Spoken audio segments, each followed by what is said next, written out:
Bonjour à tous et bienvenue pour ce nouveau test. Aujourd'hui on va parler des Sennheiser IE200 comme vous l'avez vu.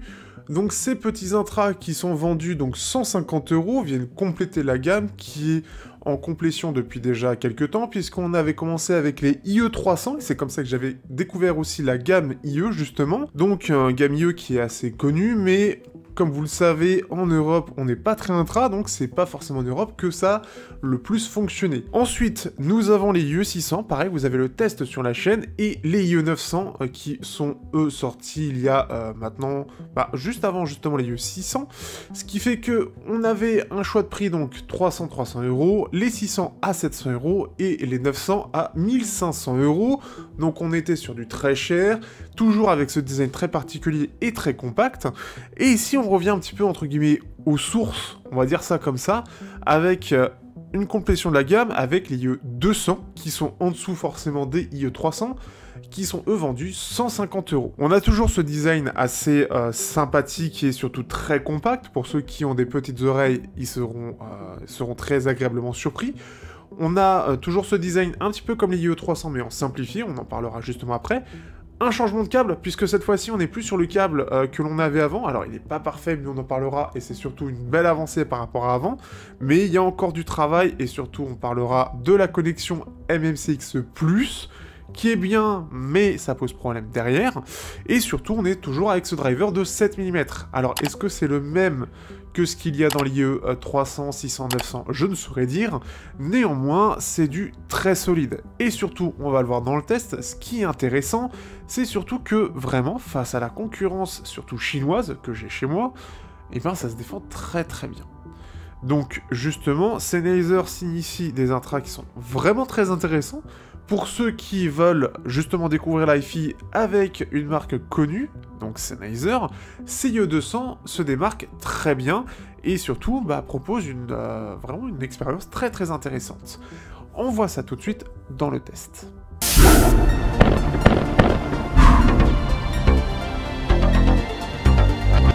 Au niveau du design, on n'aura pas de réelle révolution de la part de Sennheiser, c'est assez logique, mais on est sur quelque chose d'assez simple en termes de design, et même par rapport aux autres IE, on est vraiment sur la version la plus simple de ce design. En effet, on est sur en gros du plastique, pour faire simple en termes de finition, avec exactement le même design que les IE300, sans cet effet pailleté, donc on est vraiment au plus simple, au plus sobre possible, donc là c'est difficile de faire plus simple, avec le logo Sennheiser, le petit point pour faire passer l'air, et c'est tout. On a vraiment quelque chose de vraiment très très basique. On aura juste quelque chose, comme je l'ai dit, de très compact. Donc pour ceux qui ont des petites oreilles, ce sera vraiment très agréable, puisque vous n'aurez pas cette impression de grosseur. Aussi, ils sont très légers, et ce qui fait que ça se ressent assez peu. On a des embouts toujours de bonne qualité, même si je trouve que les embouts de Sennheiser de base en silicone sont vraiment très... ils sont trop fins. Ils font passer un peu trop de bruit, et ce qui fait que c'est aussi pareil, ça manque un petit peu de basse derrière. On en parlera dans la partie sonore, ce qui fait que j'ai tendance à utiliser dans mes tests des Sennheiser les embouts à mémoire de mousse qui sont présents. Au-delà de ça, on a une connexion MMCX+. Alors, le problème de cette connexion, alors l'avantage en tout cas qui est donné par Sennheiser, c'est d'avoir une plus grande durée de vie, parce qu'en général les connexions MMCX ça tient pas super bien, en tout cas face aux deux pins, et ici en gros ils ont déplacé un système, donc en gros la petite partie rouge que vous voyez dans les plans, normalement elle est plus côté câble, pour se dire si c'est gauche ou droite, le droite étant red, right, rouge, voilà. Et ce qui fait que du coup c'est descendu sur l'intra en lui-même. Alors c'est bien, ça tient effectivement mieux. Ce qui est moins bien, c'est que du coup si vous voulez changer le câble, c'est très chiant, parce qu'il faut aller chercher soit un adaptateur dédié, soit aller chercher un câble dédié, donc il y en a sur AliExpress par exemple, qui sont pas trop chers, parce que parfois il y en a des très chers pour pas forcément grand chose. Ici donc c'est le truc dommage, donc il aurait été bien, sachant qu'il existe d'autres alternatives, avec du MMCX classique, qui peut être remplacé par un câble MMCX classique, et je pense notamment au système de Dulu. Au-delà de ça, ce qui est bien, et ce qui est assez étrange d'ailleurs, c'est que ça démarre avec les IE200, on a droit à un nouveau câble. Jusqu'à maintenant, on avait un câble très basique qui avait tendance un petit peu à s'accrocher, très microphonique, dans le sens où ça fait passer beaucoup de bruit dans les oreilles. Donc c'est-à-dire que si le câble frotte, vous l'entendez dans l'oreille quand vous avez l'intra. Ici, c'est quand même toujours un peu le cas, et ça c'est vraiment dommage par contre, parce qu'il y avait vraiment moyen de mettre fin, entre guillemets, à ce truc-là, ou en tout cas de l'atténuer considérablement. C'est pas encore totalement le cas. On voit quand même que le câble est extrêmement basique, puisque donc on a ce côté tressé qui est cool, mais il reste encore peut-être un petit peu trop difficile à ranger. Il manque peut-être d'un scratch aussi, pour pouvoir le ranger facilement et éviter de l'emmêler derrière. Et surtout le système pour éviter que justement ça se plie, notamment au niveau du jack, qui est coudé au passage, c'est extrêmement basique, hein, c'est juste un petit truc thermoformé, donc il y a ça. La jointure entre la base du câble et la séparation, c'est juste pareil, quelque chose de thermoformé, ce qui est la première fois que je vois ça, donc c'est vraiment on sent qu'il y a eu de l'économie sur cette création de câble, ce qui est un peu dommage. Ça, pour moi, ça joue pas forcément gros chose, mais ça aurait pu être un petit peu mieux. Et surtout, cette gestion microphonique aurait été grandement meilleure. Bien évidemment, vous n'avez pas de micro dessus pour ceux qui aiment ça. Donc pareil, par exemple, pour répondre à ça, c'est un peu dommage de ne pas pouvoir changer le câble et d'avoir un micro dessus, puisque il faut un adaptateur, etc. Bref, c'est un peu chiant. Au-delà de ça, il y a quand même cette évolution qui est présente, et ce qui est plutôt une bonne nouvelle, et qui est quand même plus appréciable, parce qu'en termes de durée de vie, en général, ce genre de câble est plutôt pas mal, même si pour l'instant, des Sennheiser que j'ai chez moi, j'ai pas encore de soucis de câble, ce qui est plutôt une bonne chose. Donc globalement c'est pas mal, sachant qu'en plus ça, on a une petite pochette de transport, on a donc des embouts, comme je l'ai dit, alors soit vous avez les embouts silicone, soit vous avez les embouts en mousse, et on en parlera après, sachant qu'ils sont relativement bien isolés, et je préfère les embouts en mousse aussi pour l'isolation, ce qui fait que pour dehors, ça marche plutôt bien. Et on passe justement à la qualité sonore.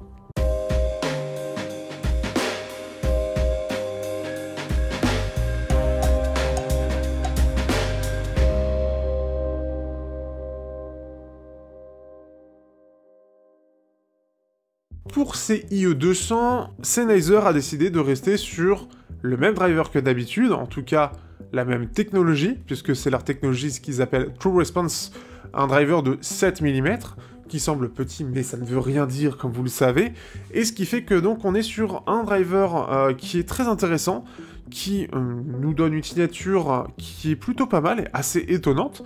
On est sur cette gestion de plus en plus douce, entre guillemets, notamment des hautes fréquences, par rapport au IE300, donc on a quelque chose de très différent par rapport au IE300, puisqu'on va avoir une signature qui est relativement neutre, un petit peu légère sur les basses, on a des médiums qui sont quand même plus en avant du reste, et surtout on a un pic de présence qui est présent, mais enfin un pic de clarté qui est présent donc dans les hautes fréquences, mais qui se ressent beaucoup moins que sur les autres Sennheiser, et ça c'est une très très bonne chose, ce qui nous donne déjà une très bonne base au niveau de l'expérience. Pour aller dans le détail, en gros on va avoir des basses qui sont un peu plus en retrait par rapport aux autres Sennheiser, donc un petit peu en retrait, ça se voit. Alors par rapport à la réalité, c'est un peu différent. C'est surtout ma tête de mesure qui est pas extraordinaire, et ce qui fait que normalement, notamment au niveau des sous-basses, c'est assez relevé, c'est pas censé être comme ça, mais plus comme ceci, ce qui fait qu'on a un léger creux dans les basses, ça se ressent, mais, enfin en tout cas par rapport à d'autres Sennheiser, encore une fois, mais je trouve qu'elles sont vraiment pas mal, et au contraire, elles sont bien dosées.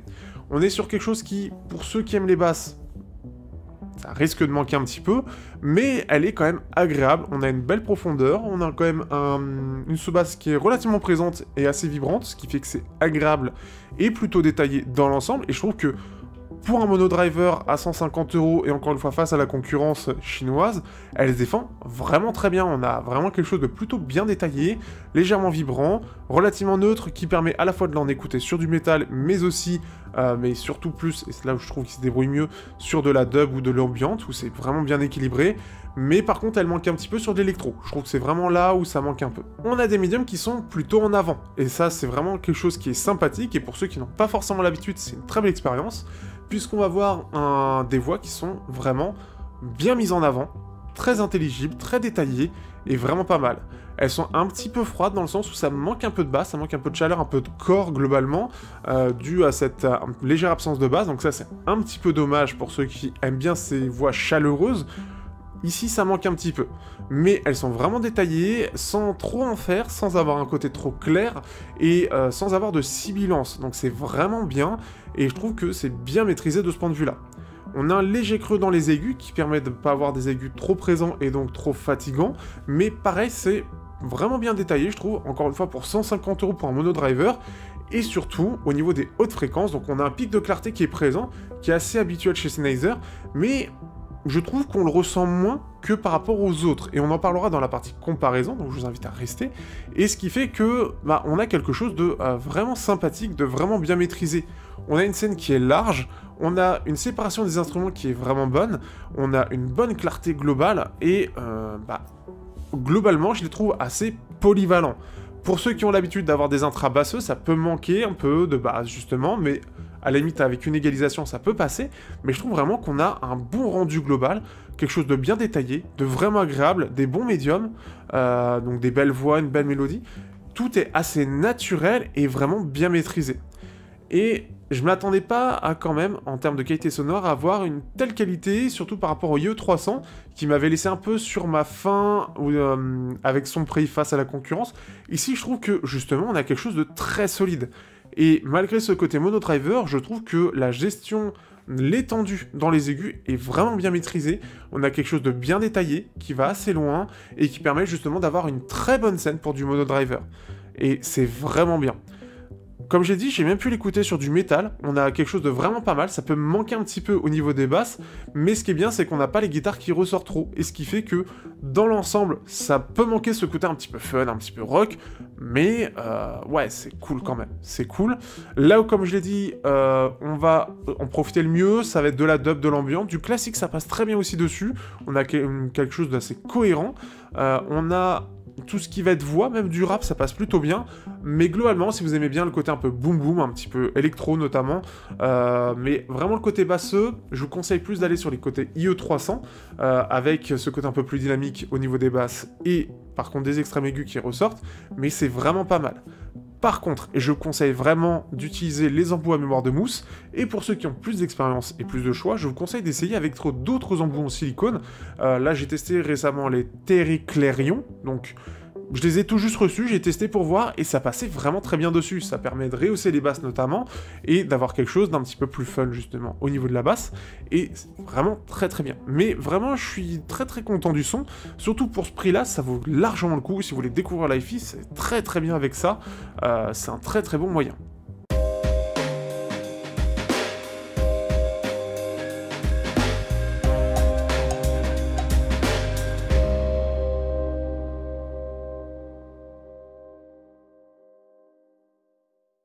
On va partir sur la comparaison avec d'autres intras, donc forcément j'ai comparé avec d'autres intras Sennheiser, mais aussi beaucoup de chinois. J'ai fait pas mal de comparaisons et j'en ai 7, donc c'est quand même pas mal. 3 européens et le reste en chinois, ce qui fait que c'est vraiment intéressant, notamment donc, on va commencer tout de suite avec les Sennheiser IE300. C'est à peu près la même chose, on est sur le même design, câble d'ancienne génération, et surtout, on a la même chose en termes de packaging. Normalement, le driver, j'ai l'impression que c'est le même, mais avec une chambre acoustique qui doit être très différente. Ce qu'on va ressentir face au IE300, on a une scène qui est plus large, des aigus plus en avant, une basse qui est plus élevée, ce qui fait que ça permet aussi, et forcément c'est ce que je disais tout à l'heure, sur les IE300, on a une voix qui est plus pleine, donc plus de corps, et aussi plus chaleureuse, puisque mieux accompagnée par les basses, puisqu'elles sont plus élevées. Par contre, on a un côté des aigus qui sont plus en avant, surtout plus brillants. Ça, c'est un petit peu le souci, et parfois, on peut le sentir, c'est un peu plus fatigant à l'oreille, et plus dynamique. Là, c'est vraiment pour ceux qui veulent l'utiliser pour de l'électro, du métal, du rock, et qui veulent quelque chose de fun.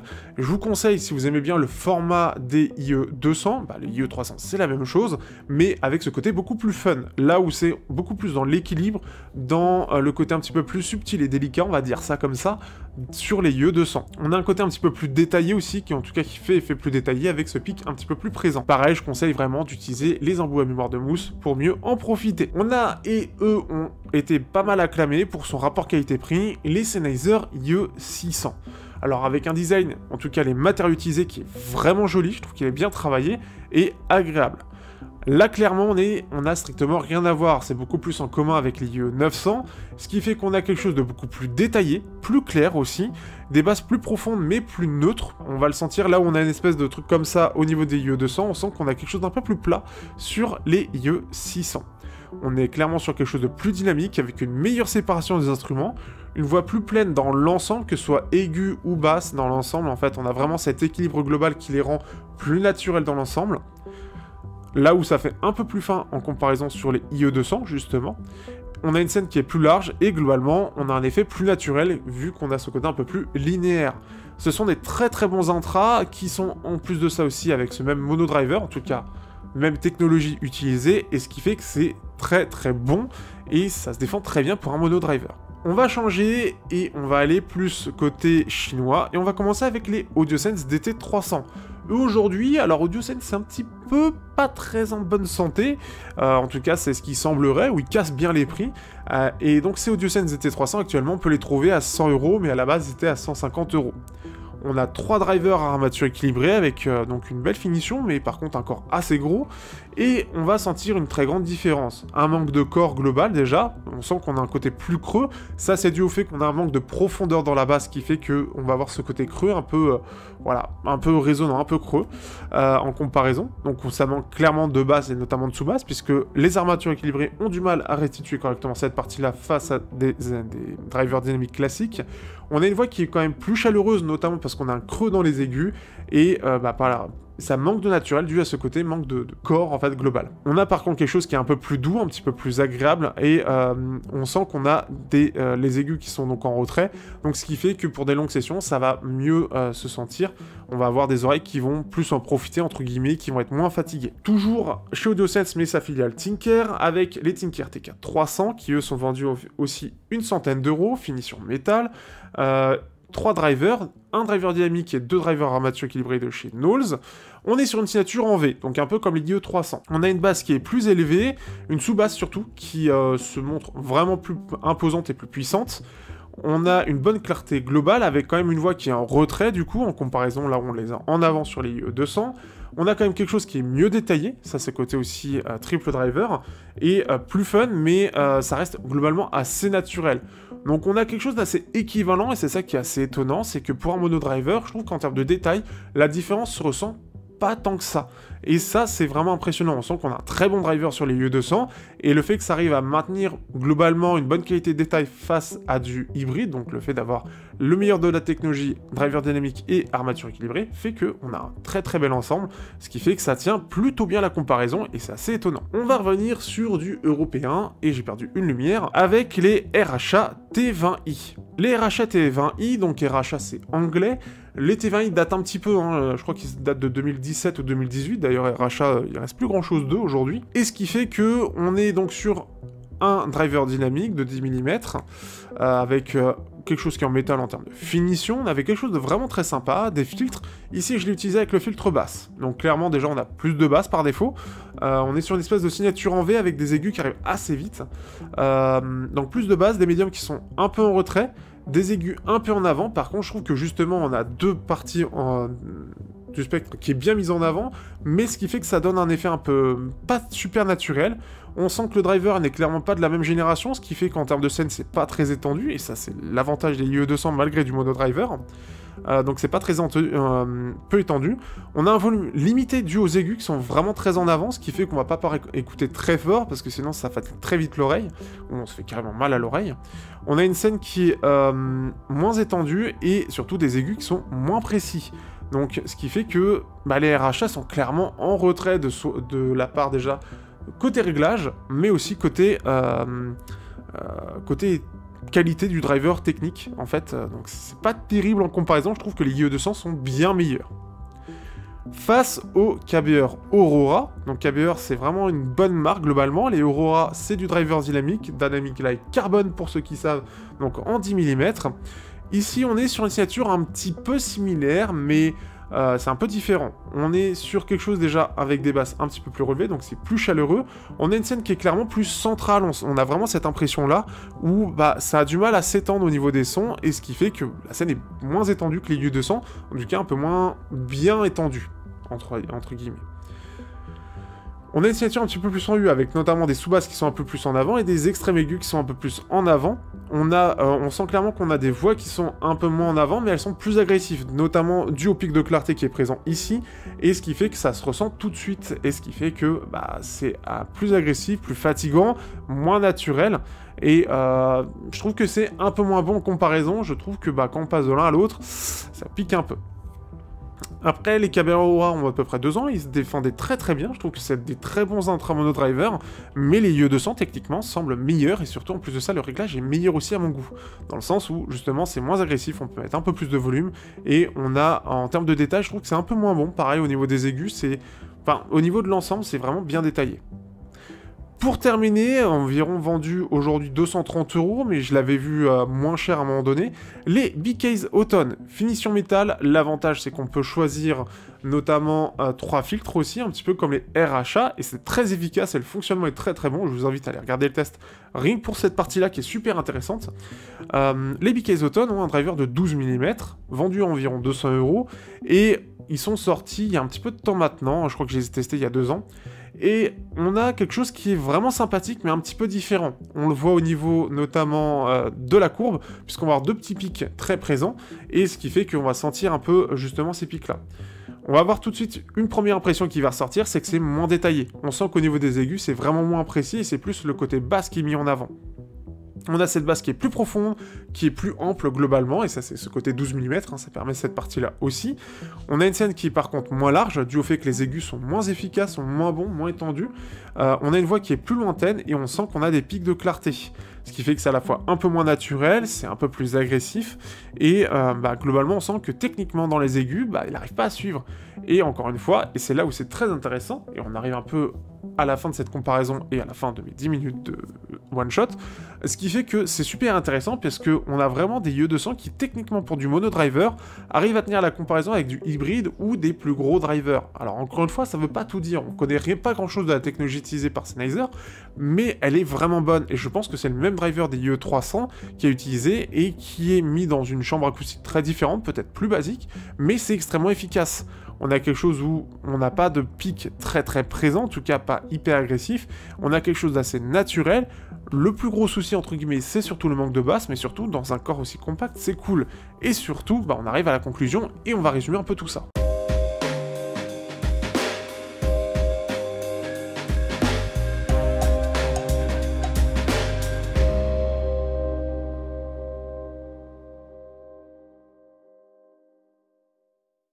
Du coup, que penser de ces Sennheiser IE200 ? Je pense que vous l'aurez compris, ils sont vraiment très bons.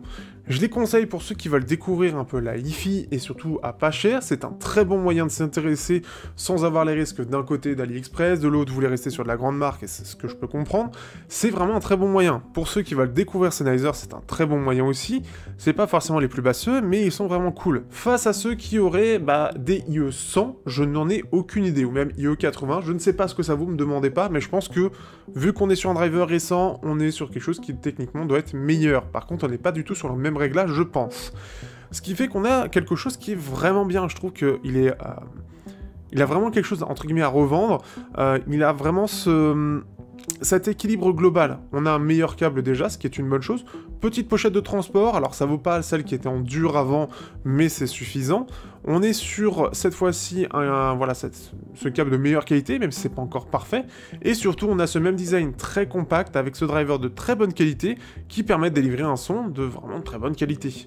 C'est pas le plus fun, mais clairement, on peut s'en servir pour à peu près tous les styles. Peut-être que pour certains, il faudra un petit temps d'adaptation, et je vous invite vraiment à les tester. Vous allez peut-être découvrir des nouveaux styles qui vont vous plaire, parce que c'est typiquement les intras qui sont agréables à utiliser sur beaucoup de choses, et qui permettent de mettre en valeur pas mal de musique. J'ai été vraiment très surpris, je savais pas du tout à quoi m'attendre, j'avais même un petit peu peur que, justement, face à la concurrence chinoise, ce soit un peu moyen. Mais là, ici, le rapport qualité-prix est vraiment excellent. On est, en tout cas, de ce que je pense, sur le même driver que les IE300, sauf qu'on est 2 fois moins cher, avec cet équilibre qui est bien trouvé, qui permet d'avoir des aigus un petit peu moins présents, et qui soient moins, un peu moins brillants, un petit peu moins agressifs à l'oreille, un petit peu moins fatigants, ce qui permet de les utiliser plus longtemps, et ce qui permet de, je trouve, ça lui donne un son un peu plus joli, entre guillemets, mais ce qui fait que c'est beaucoup plus agréable à l'écoute, on peut mettre un peu plus de volume. Ce qui manquerait, c'est un petit peu de basse, justement, en tout cas dans le haut des basses, pour avoir des voix un peu plus chaleureuses, mais à part ça, vraiment, il n'y a pas grand-chose à dire. Pour ceux qui, justement, ont l'habitude d'avoir des intras avec cette signature, où il y a beaucoup de basses, beaucoup d'aigus, et puis les voix, elles sont bien loin derrière, et qu'elles sont pas hyper compréhensibles, ici, justement, vous aurez toute cette différence, et ça peut avoir cet effet wow, avec, en plus de ça, un son qui est vraiment réussi, je trouve. Vraiment une signature, un réglage qui, pour le prix, est vraiment bon. Et encore une fois, c'est Sennheiser qui le sort, entre guillemets, non pas que Sennheiser c'est pas ouf, mais avec le côté, cette concurrence chinoise qui est très très forte, et surtout, le marché chinois est en pleine ébullition, ça aurait pu être entre guillemets un peu plus catastrophique, sauf qu'on voit que Sennheiser a fait d'excellents choix, sachant que c'est un lancement qui a été mondial, hein, ces intras là, et ce qui fait que bah ils marquent des points et ils arrivent tout à fait à s'en sortir face à des concurrents chinois qui ont tendance à casser les prix, qui ont tendance à être sur un marché ultra concurrentiel, qui bah là où les Européens, donc Sennheiser étant allemand, bah il y en a pas trop, c'est ça qui est intéressant.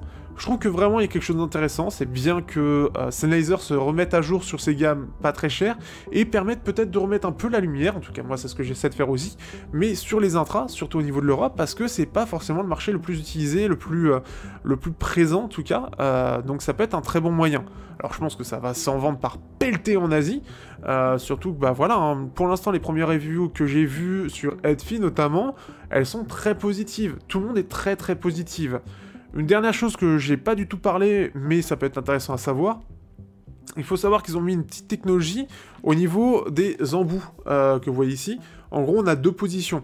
Alors, moi, je l'ai pas mis en avant. Pourquoi? Parce que, déjà qu'il n'y a pas énormément de basses, si on tire l'embout, en fait, on a 2 positions, une position un peu excentrée, donc on les pose juste sans les enfoncer, et ça permet d'avoir quelque chose d'un peu plus analytique, un peu plus neutre. C'est déjà pas mal neutre, donc ça va faire que bah, vous allez avoir un peu plus d'aigus, de médium, mais un peu moins de basse notamment, déjà qu'il n'y en a pas forcément énormément. Alors ça peut être bien pour du classique encore une fois, ou un côté analytique, mais ça risque de manquer vraiment de basse. Il y a ça aussi, donc ce côté double réglage qui est intéressant, même si bah, je peux pas vraiment le mesurer, parce que dès que j'essaie de le mettre dans la tête de mesure, paf, ça rentre direct, donc c'est ça qui est un peu dommage. Mais sinon, c'est un bon moyen, et on sent que Sennheiser, donc, dans la partie intra, reste très actif, et c'est ça qui est très bien, surtout depuis le rachat par, si je ne dis pas de bêtises, Sonovac, et ce qui fait que c'est vraiment intéressant, c'est vraiment une bonne nouvelle, c'est une bonne chose, et je suis assez content, surtout moi, de pouvoir tester ces intras. J'espère que vous aurez apprécié le test, j'espère que pour ceux qui découvrent la chaîne et qui découvrent l'Hi-Fi, que vous les achèterez. Vous avez d'ailleurs le lien dans la description, et on se dit à bientôt pour de prochains tests sur Technoid. N'hésitez pas à liker, partager, commenter, c'est toujours ça qui nous permet de prendre un petit peu en niveau, et on se dit à bientôt.